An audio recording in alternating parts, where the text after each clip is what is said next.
Okay, so basically I haven't done a video in a couple weeks, and so we're just going to dive right back into insanity here with a book written by a robot, which was fed all 7 Harry Potter books, and it is called Harry Potter and the Portrait of What Looked Like a Large Pile of Ash. So let's begin. The castle grounds snarled with a wave of magically magnified wind.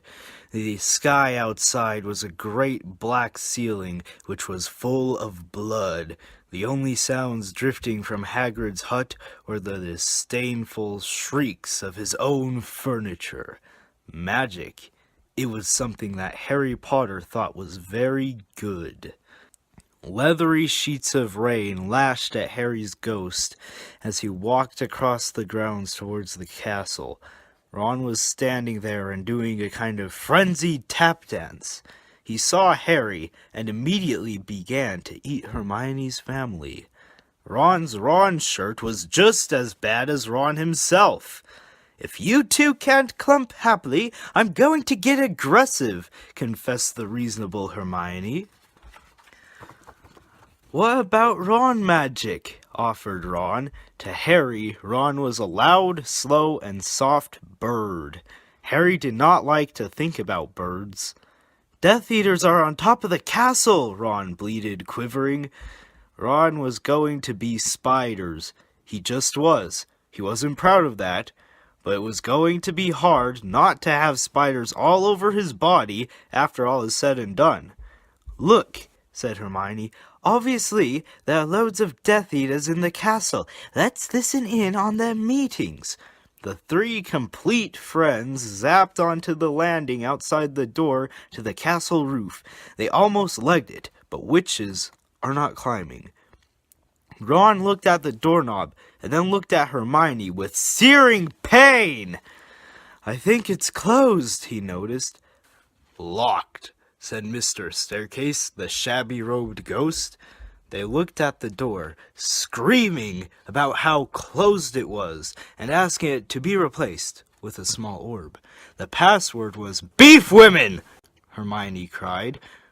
Harry, Ron, and Hermione quietly stood behind a circle of Death Eaters who looked bad. "I think it's okay if you like me," said one Death Eater.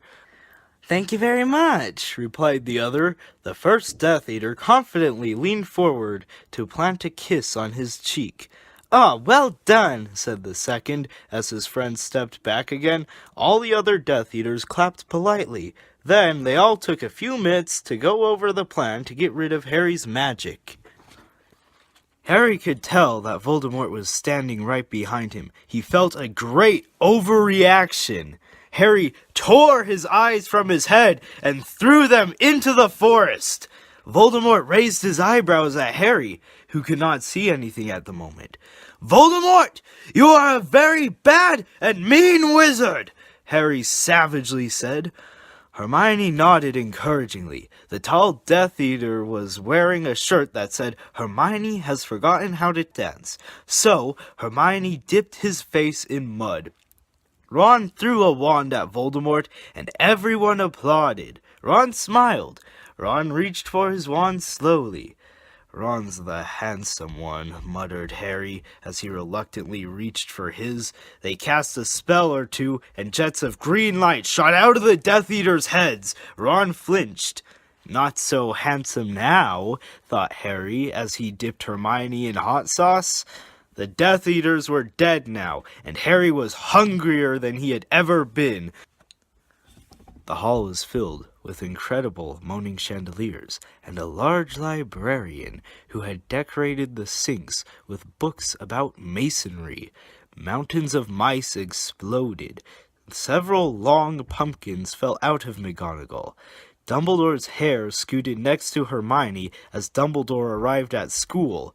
The pig of Hufflepuff pulsed like a large bullfrog. Dumbledore smiled at it and placed his hand on its head. "You are Hagrid now." "We're the only people who matter. He's never going to get rid of us," Harry, Hermione, and Ron said in chorus. The floor of the castle seemed like a large pile of magic. The Dursleys had never been to the castle, and they were not about to come there in Harry Potter and the portrait of what looked like a large pile of ash. Harry looked around and then fell down the spiral staircase for the rest of the summer. "I'm Harry Potter," Harry began yelling. "The dark arts better be worried, oh boy!"